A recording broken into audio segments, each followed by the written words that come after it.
Welcome to the Shonen Drone Channel. こんにちは。今回は徳島県を訪ねました。鳴門大橋、鳴門の渦潮、それから徳島市内で阿波踊り会館を訪ね、阿波踊りも見てきました。ご覧ください。チャンネル登録、いいねボタンよろしくお願いします。都心から徳島県鳴門に行くには、東京駅、品川駅、新横浜駅などから新幹線に乗って岡山に向かいます。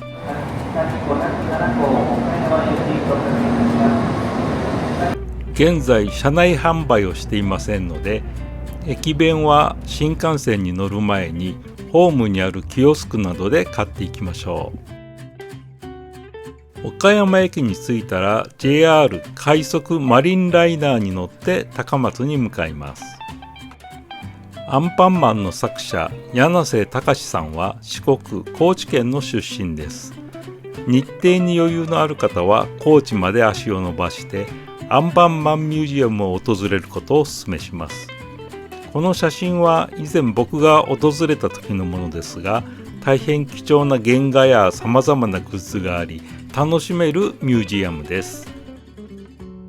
2025年は瀬戸内国際芸術祭が行われています。3年に一度開催される現代アートの祭典です。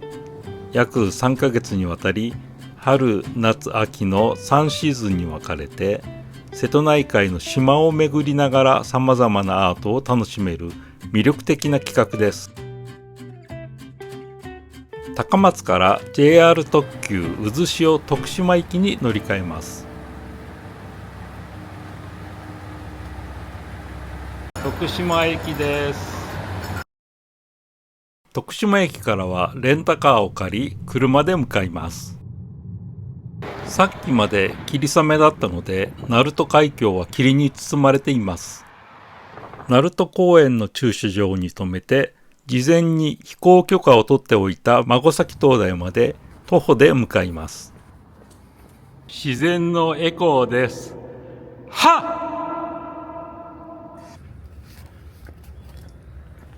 トンネルや急な坂道を10分くらい歩きます。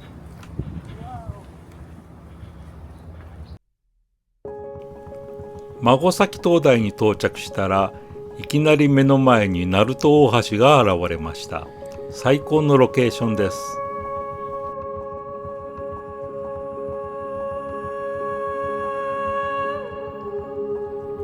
霧に包まれた鳴門大橋がちょうど晴れていくタイミングです。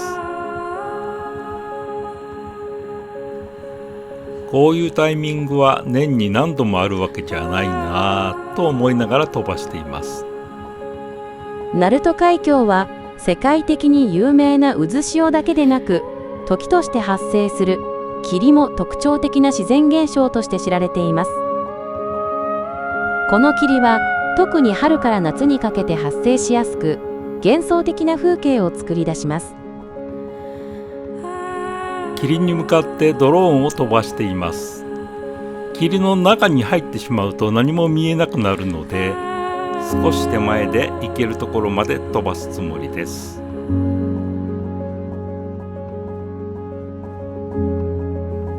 今度はドローンを後ろ向きに飛ばすことにしました。前に向かって飛ばしていった方向と正確に真逆に飛ばせば安全に後ろ向きに飛ばせることになります。コントローラー右側のピッチのスティックを逆向きに入れてフルスピードで後ろ向きに飛ばしています。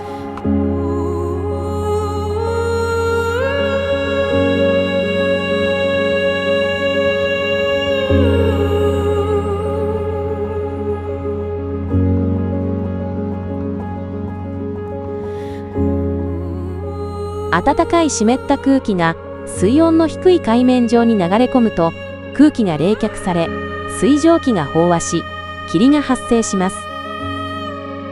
黒潮から分かれた暖流が紀伊水道から瀬戸内海へ入る際や梅雨時期など南から暖かく湿った空気が流れ込みやすい時期に霧は発生しやすくなります。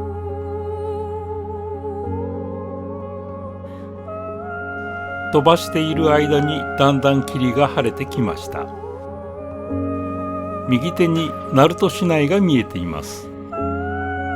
それから目の前に見えている小さな無人島は飛島と言います。伊吹という天然記念物の植物が群生している珍しい場所です。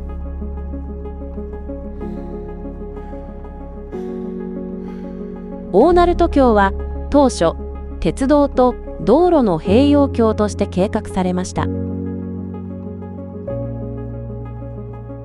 1970年7月に本州四国連絡橋公団が設立され、3つのルート、神戸・鳴門ルート、小島・坂出ルート、尾道・今治ルートが具体的に検討されるようになります。1985年6月8日に完成し、開通祝賀式が挙行されました。開通当初は橋上で鳴門の渦潮を見ようとするドライバーが後を絶たず、路側帯に駐車禁止の表示がされたり、警告スピーカーが設置されたりするほどでした。ドローンを右後方に橋の方に近づけながら少しずつ高度を上げつつ、さらにカメラの向きを微妙に下に向けようとしています。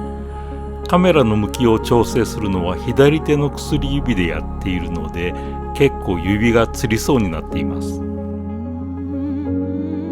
大鳴門橋は建設当初は鉄道道路併用橋として計画され、下段には将来的に四国新幹線を通すための空間が設けられていました。しかしその後の明石海峡大橋が道路単独橋として建設されることになったため、四国新幹線計画は現状では実現が困難な状況となっています。この新幹線を通す予定だった場所を有効活用し、2000年4月には鳴門の渦潮を間近で見学できる施設、渦の道として開業、徳島を代表する観光スポットとしてにぎわっています。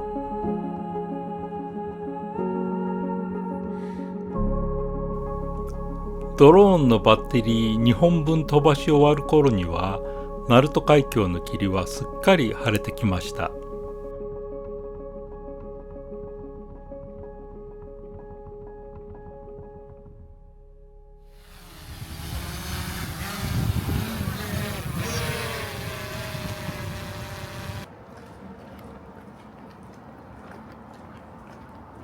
切符売り場はこちらです。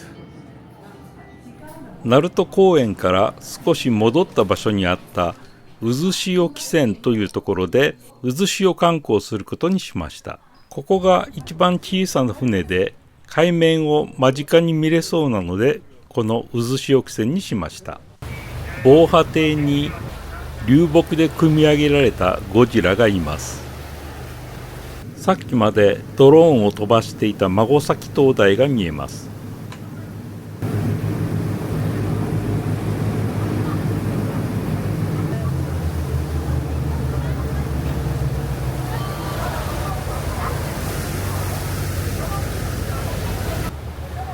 紀伊水道から瀬戸内海に向かって流れ込む激しい水の流れがあります。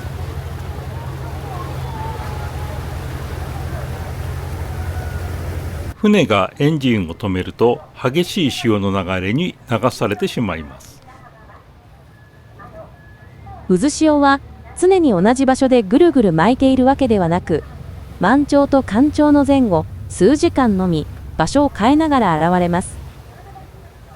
白い泡を伴って強い吸引力で海面の空気を引き込んだり、引き込んだ水を吹き上げたりします。世界には有名な渦潮がいくつかあり、その中でも鳴門海峡の渦潮は世界最大級で、イタリアのメッシーナ海峡、カナダのセイモア海峡と並んで世界三大潮流の一つとされています。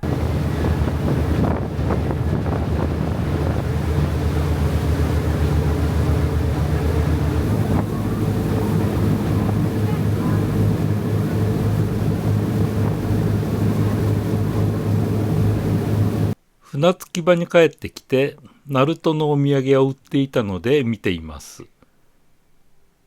すだちとか、あとナルト金時のお菓子とか、そういうものを売っています。ナルト金時チップス。徳島市内で宿泊することにしました。ホテルに向かおうと駅前通りを歩いていると、何やら楽しげな音が聞こえてきます。さすが阿波踊りの町、徳島ですよね。夜8時半過ぎていましたが、公園にものすごいたくさんの人が集まって阿波踊りの練習をしていました。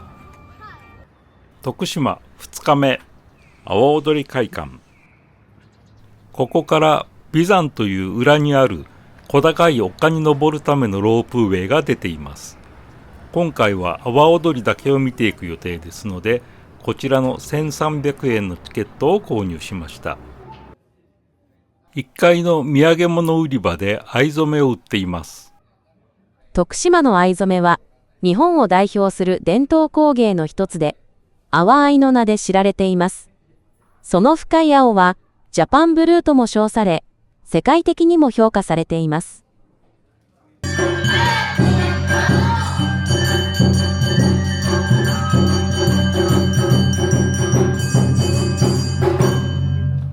踊るアホにミラーホー。さあ皆さんご一緒にアホ踊りましょう。よう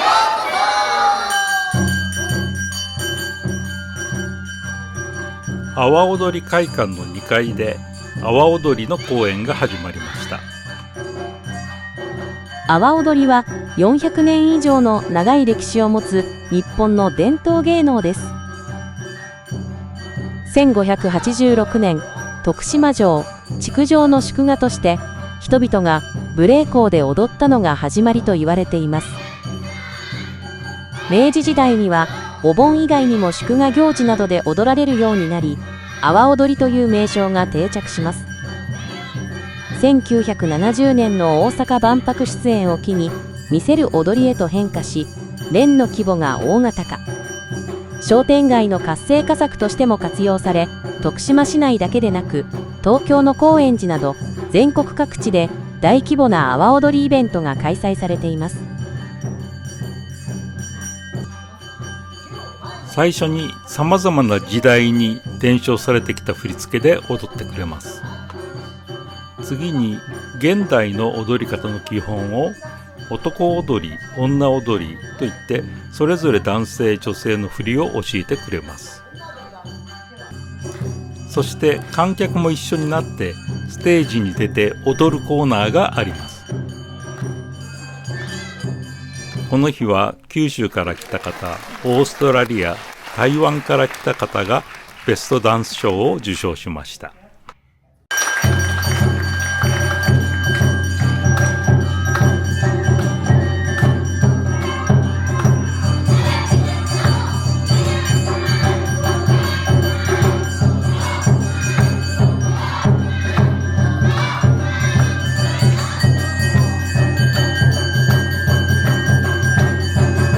再び鳴門大橋です。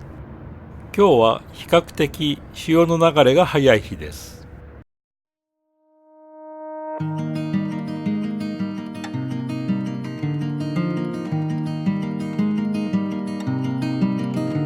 380トンある渦潮クルーズ船日本丸、700人乗りの大型船が横向きに流されています。鳴門の渦潮はいくつかの科学的な要因が複雑に絡み合って発生する自然現象です。月と太陽の引力によって地球上の海水は満潮と干潮を繰り返します。鳴門海峡を挟んで紀伊水道と瀬戸内海側では潮汐の周期が異なるため、同時に一方では満潮、もう一方では干潮という状況が発生します。これにより鳴門海峡を境として最大で 1.5 メートルもの海面の高低差が生じます。鳴門海峡は幅約 1.3 キロメートルと非常に狭く、さらに海底が V 字型に深く落ち込んでいます。最深部は約90メートルです。この高低差のある海面から高い方の海水が低い方へ一気に流れ込もうとすると、狭い海峡で水が収束され、日本一とも言われる速い潮流が発生します。ドローンで白く泡立ったところを探して近づいています。渦潮は突然現れて、潮の流れに乗ってどんどん移動していきます。海峡の中央部では潮流は非常に速く流れます。一方、両岸の浅瀬や複雑な海底地形がある場所では潮流は緩やかになります。この速い流れと遅い流れの速度差によって回転力が生まれ、渦が発生するという仕組みです。2日間にわたり鳴門大橋をドローンで撮影しました。特に初日の霧の中に浮かぶ鳴門大橋は幻想的で大変珍しい映像になりました。次は阿波踊りの時期に合わせてまた訪れたくなりました。皆さんも飛び入りで阿波踊りを踊りに徳島を訪れてはいかがでしょう。さて次回は今治です。バリー山、来島大橋、今治城、タオル美術館などを訪ねました。お楽しみに。